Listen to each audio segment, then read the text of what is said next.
এই লোক দেখানো সম্পর্কে রাসূল পাক সাল্লাল্লাহু আলাইহি ওয়াসাল্লাম বলতেছেন, তিনি একদিন সাহাবীদের মাঝে গিয়ে উপস্থিত হইলেন। ওনাদেরকে জিজ্ঞাসা করলেন, তোমরা কি নিয়ে আলোচনা করতেছো?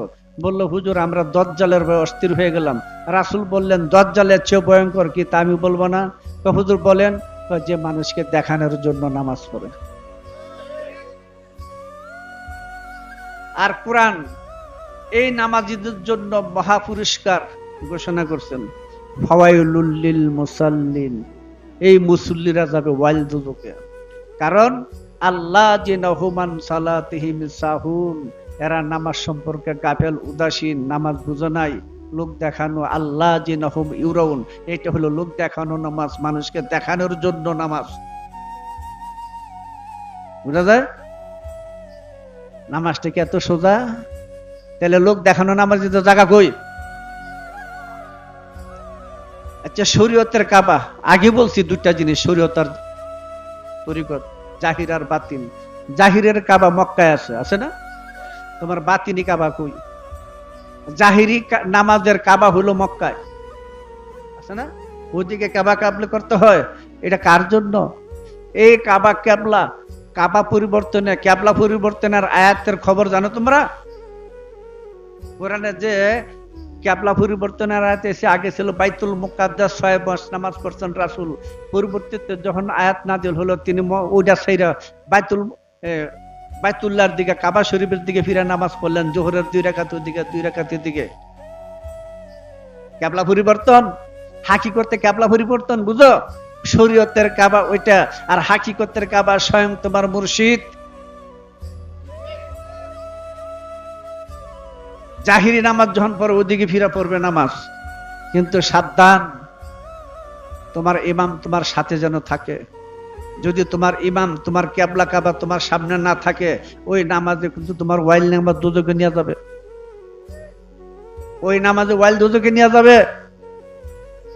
ইমান আগে কি? ইমান নামল, ইমান কি? দেখো, এই নামাজের এই জায়গাতে একটা কথা বলি। কোরআন বলছে, ওয়া মা কানা লিনাফসিন আন তুমিনা ইল্লা বিইজনিল্লাহি ওয়া যালুর রিসালাল্লাযিনা লা ইয়াকুলুন। কোন মানুষের এবং কোন মানুষের ক্ষমতা নাই আল্লাহর অনুমতি ছাড়া ঈমান আনে। এই বিষয়টা যে বিবেক জ্ঞান করেন, আল্লাহ তাকে শাস্তি দিবেন। তাহলে আল্লাহর অনুমতি ছাড়া ঈমান আনা যাবে?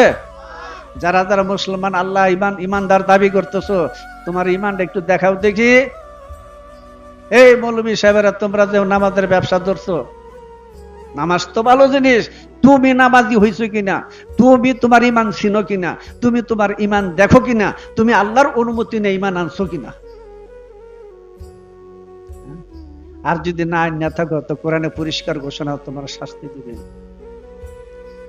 সূরা ফাত্তার 10 নম্বরে বলছে, ইন্নাল্লাযীনা ইউবাইউনাকা ইন্নামা ইউবাইউনাল্লাহ ইয়াদুল্লাহি ফাওকা আইদিহিম। বেলায়েত নবুয়তে আমাদের নবীজির কাছে 1400 লোক বায়াত শর্ত করছিলেন, বায়াত হয়েছিলেন, বায়াতের রিদওয়ানের মধ্যে। ওই সময় আয়াতটা নাজিল হয়। আল্লাহ বললেন, নিশ্চয়ই যারা আপনার কাছে আনুগত্যের বায়াত হয়েছে, তারা আল্লাহর কাছেই বায়াত হয়ে গেছে। আমার হাত তাদের হাতের উপর। তাহলে নবীজির কাছে যারা বায়াত হয়েছে, তারা কার কাছে বায়াত হয়েছে? তাহলে এটা কি আল্লাহর সমর্থন না, অনুমোদন না? এই মৌলবী, তুমি বেলায়েতের যুগে রয়ে গেছো, নবুয়ত ওয়া খাতামান নাবিয়িন ঘোষণা দিছি, তুমি বেলায়েতের যুগে রয়ে গেছো। তুমি কত এবার আল্লাহর অনুমতি সাপেক্ষে ঈমান আনছো নি? তুমি কিসের মুসলমান, টালটু বালটু? হ্যাঁ, তুমি আল্লাহর অনুমতি নিছো নি ঈমান আনতে?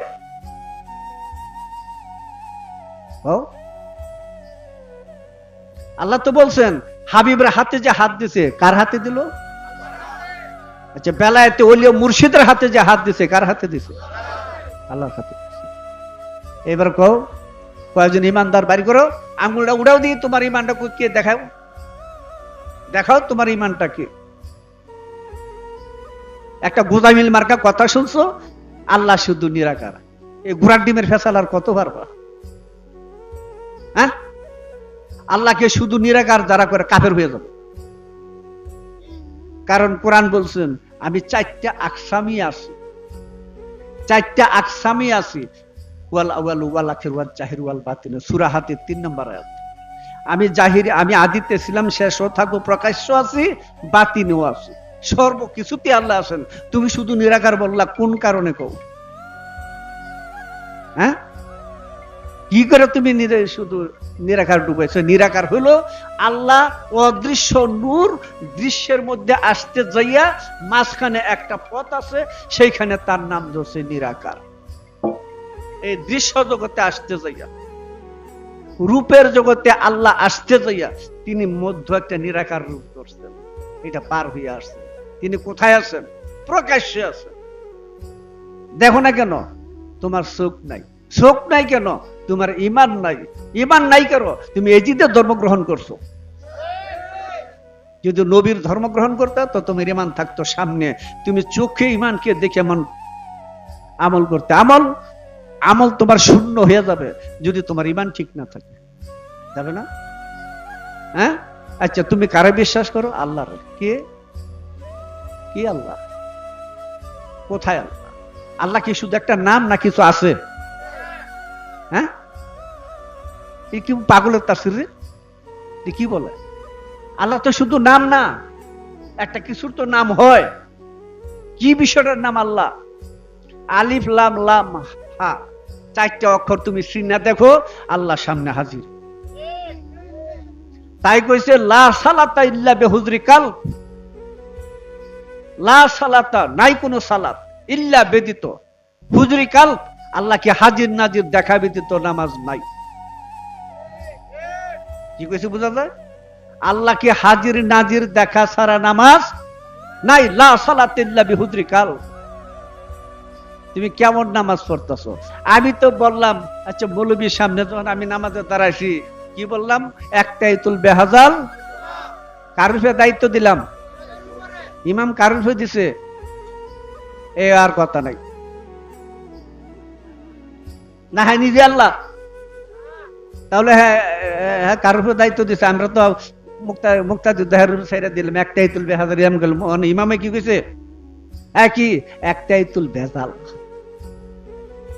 একটাইতুল বেজাল, কারণ তার ঈমান নাই। থাকলে ঈমান দেখাক। আমি কিছুক্ষণ আগে বলছিলাম, লা ইলাহা ইল্লাল্লাহ তো ঈমান না, ঈমান হলো মুহাম্মাদুর রাসূলুল্লাহ। লা ইলাহা ইল্লাল্লাহ বলছেন নবী, মুহাম্মদ রাসূল বলছেন আল্লাহ। আল্লাহর কালাম ফরজ, নবীর কালাম সুন্নাত। আবার ঈমান হলো মুহাম্মাদুর রাসূলুল্লাহ। নবুয়ত দেখাইলাম, বেলায়েতে বুঝালো।